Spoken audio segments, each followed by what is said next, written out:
President Lockhart, you talked at the Creative Leadership Summit this morning, outlining how the dynamism of the American economy is starting to slow a bit. We've seen slower job churn, we've seen slower productivity growth, we're seeing less participation in the workforce, all negative signs really. Is this cyclical or is this a permanent change? Very good question. I think some of it can be explained by cyclical response to the recession. For example, I think entrepreneurs may have been discouraged by the times in starting firms. So I would give some credit, so to speak, to the recession and then a very slow recovery we've been in since for now over 17 quarters. But I think it's a legitimate question whether there has been a sort of slowing of the dynamism of the economy at a more secular level. And in my remarks this morning, I talked about the job reallocation phenomenon, for example, new business formation, and productivity growth. Those are the three I focused on. There are a lot of other things that are part of this equation. I just happen to focus on those three. And the three you focused on, you indicated that they were all slowing down. So in what ways can that dynamism be restored? I mean, a lot of the changes going on in the US labor market are deep structural changes, which as a result of globalization have been going on for 3 decades. But what are the positive policy steps that can be taken now to reaccelerate? Well, I would first say that acknowledgement of reality and focusing on what may be a slowing of the dynamism of the economy. I don't want to overplay this, but maybe is a first step. And then as I outlined in my remarks this morning, I think there are some things that public policy can do, remove obstacles to starting businesses, for example, emphasizing the importance of entrepreneurship in society. That may be very much at a local level, at a city level, municipality level, as opposed to some program from the federal government. I'm very encouraged by what I see in Atlanta, where my offices are. The local leadership has taken on this whole subject of entrepreneurial ecosystem, trying to improve the environment for people to start businesses. Here in New York, something very similar, Roosevelt Island. The Roosevelt Island Project is another example of doing that. And certainly Mayor Bloomberg, being an entrepreneur himself, has been very much aware of the importance of that. So it seems to me that there are some things government can do. Remove obstacles, invest in human capital, invest in infrastructure, and even, as I said this morning, monetary policy can create favorable conditions for this activity. You talked earlier this year about something you called workforce resilience. And there you suggested there were 3 or 4 things that these are outside the realm of policymakers, but that employers have to do and that workers themselves have to do in order to adapt to what is a very radically changing workplace. Could you expand on what particularly an employer needs to do and also the individual worker? Well, I think in that particular talk, I told an anecdote which I think is an important one. And that is, the anecdote was a conversation with a director of one of the Federal Reserve Bank of Atlanta's branches. This one happened to be Miami. And this director was in the business of temporary workforce and outplacement. So he was a professional outplacer of people. So he spent a lot of time talking to people who had lost their jobs. And he said that, and I found this to be a very telling remark. He said about half the people understand that they have a personal responsibility to keep their skills up to date. And the other half don't get it. So one of the things I mentioned in that talk is that the personal responsibility of workers in the country to think of themselves as leasing their skills to an employer. And they have to maintain that machinery, so to speak, just like a lessor sometimes has to do that, in order to always be current in skills and ready for work. Do you think employers take the same point of view? Because, I mean, it seems to me that, especially in downturns, many employers take the view that employees are costs to be cut, not assets to be maximized. So are you seeing a similar shift in view in employers? I think enlightened employers, certainly every employer I've been associated with, enlightened employers understand that one, they have to meet their employees halfway from the point of view of skill development, which means some investment in training, some investment in perhaps on the job experiences, but investing in people. And that meeting them halfway means that a certain amount of budget every year should be allocated to raising the human capital of the company. And I don't think there is a enlightened or serious employer out there that doesn't recognize that need. Most employers really feel that they're in a very competitive world for talent. And to be competitive, you have to invest in people.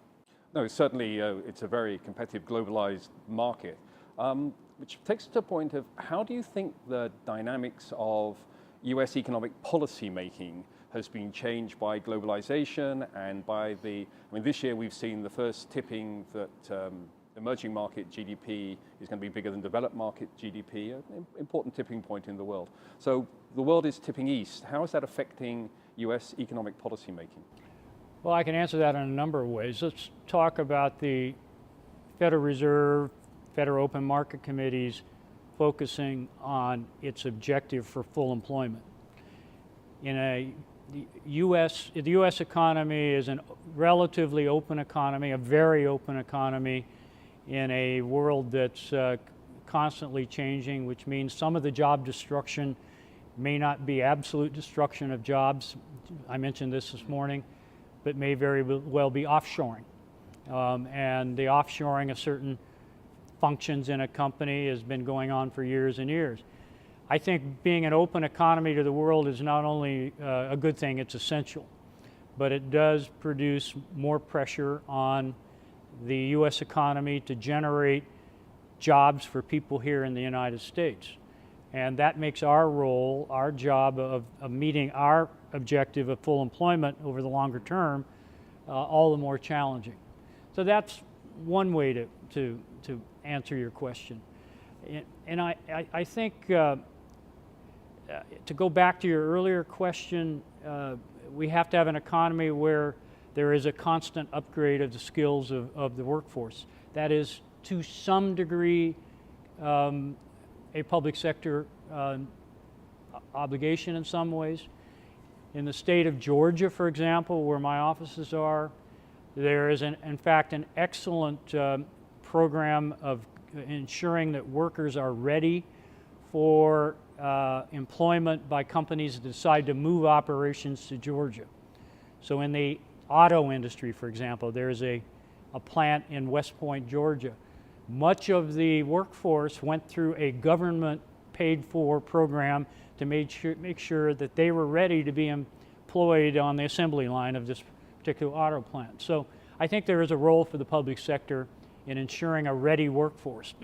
How far can the Fed expand its remit there? Because what it's done post 2008 has been, extraordinary acts of central banking, as they say. But there comes a limit to what monetary policy can even do when you've got to start affecting things like transport investment, like education. And I heard a Stanford professor say recently the American education system is 50 years behind the technological developments of the economy. So what's the practical role that the Fed can play in those circumstances? The practical role the Federal Reserve can play is to create favorable conditions, mostly interest rate conditions.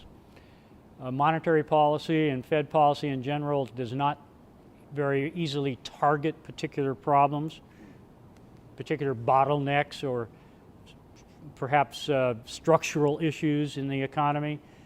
Monetary policy is really very general, and it creates an overall atmosphere, usually through interest rates, in order to let the private sector and the economy do its thing.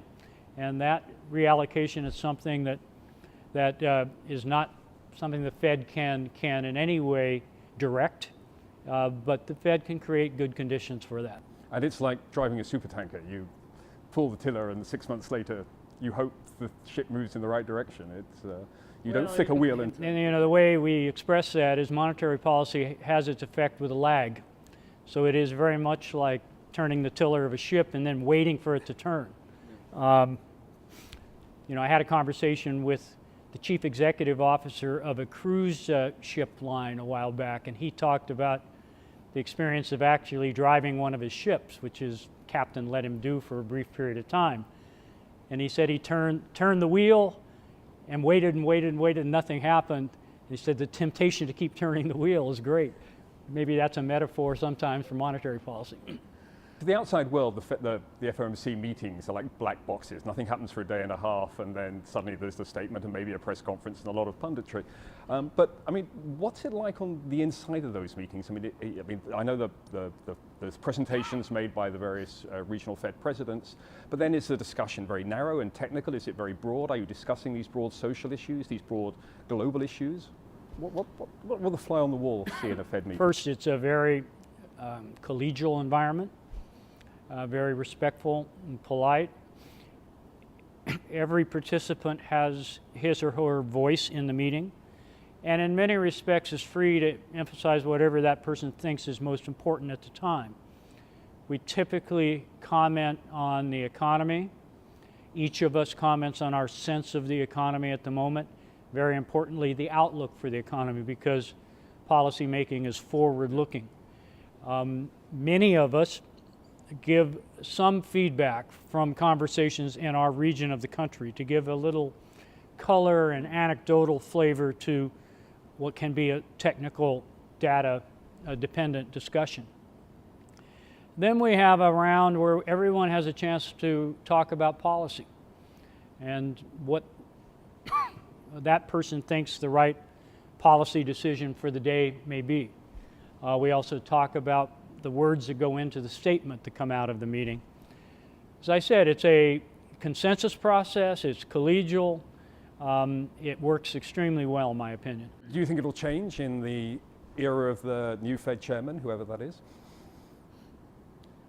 Well, certainly a new Fed chair, man or woman, could very well make some changes in how the meeting is structured and handled, and may choose to express his or her views at a different time during the meeting. But I doubt that the overall tone of the meeting is going to change. The consensus orientation and the style of the meeting, I think, is very well embedded in tradition. And I, for one, appreciate the way these meetings are run.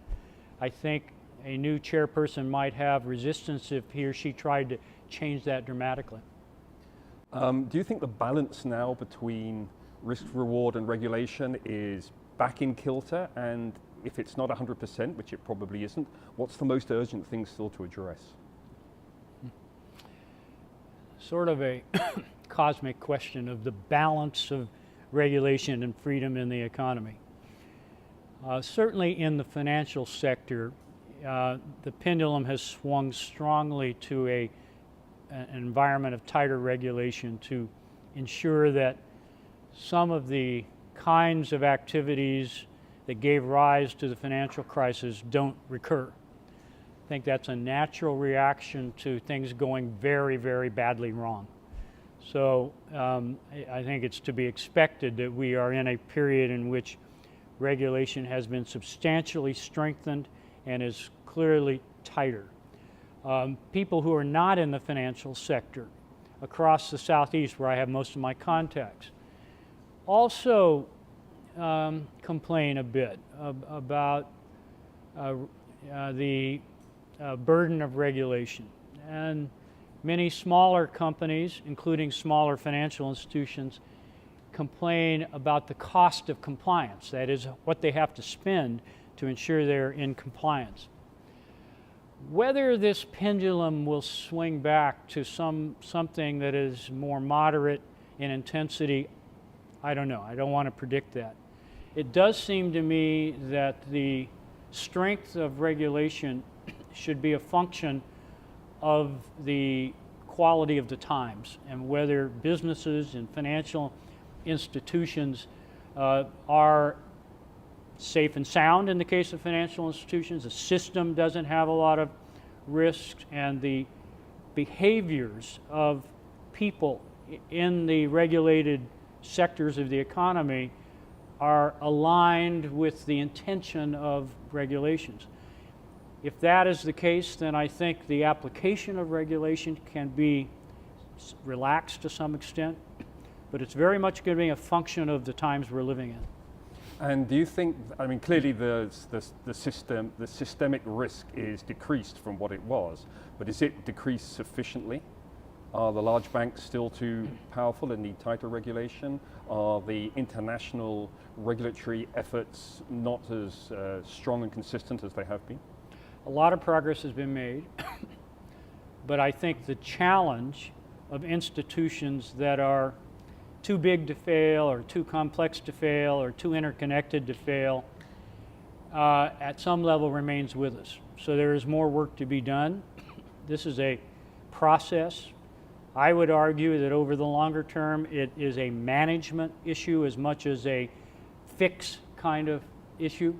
And we have to continuously manage this. But a lot of progress has been made, no question about it. So in a naked attempt to put words in your mouth here, is this a question that the culture of the large banks hasn't changed adequately from what it was before 2008? You know, I don't want to comment on what I really don't have sufficient insight into, and that is the true operating culture inside an institution. Certainly there have been banks that have made some mistakes, clearly, and some of these mistakes have been very expensive, both in terms of operating losses as well as fines and so forth. So I'm sure the management of these institutions recognize that they've got to get a risk culture in their companies that is appropriate for this environment. Let's go back to the question of employment and job creation. You've talked about productivity slowing down. Now that's actually something that's been in long term but very slow decline, although the pace of decline is increased recently. What are the solutions? It's actually to that? The growth rate of productivity yeah, slowing. Yeah, sorry. So what are the long-term solutions to reversing that? Is it technology? Is it better training? Well, in the very long term, part of the debate that currently exists, and I alluded to this morning, relates to the question of whether we're going to see really game-changing technologies. One adherent of the view, what I refer to as an innovation pessimist, Professor Gordon of Northwestern University, makes the argument, I believe I understand his argument, that there are no real game-changing technologies on the horizon, and likely we won't see any. What's a game-changing technology? Well, obviously, if you go way back, it's you know, the assembly line and industrial production techniques, but certainly the internet was and the World Wide Web a game-changing technology. The computer was a game-changing technology. So I think you know, there is a point of view that it's hard to see what that was likely to be. Other people on the other side of that debate, who are more optimistic, point to technologies like, for example, 3D printing, or you know, some of the genetic engineering possibilities.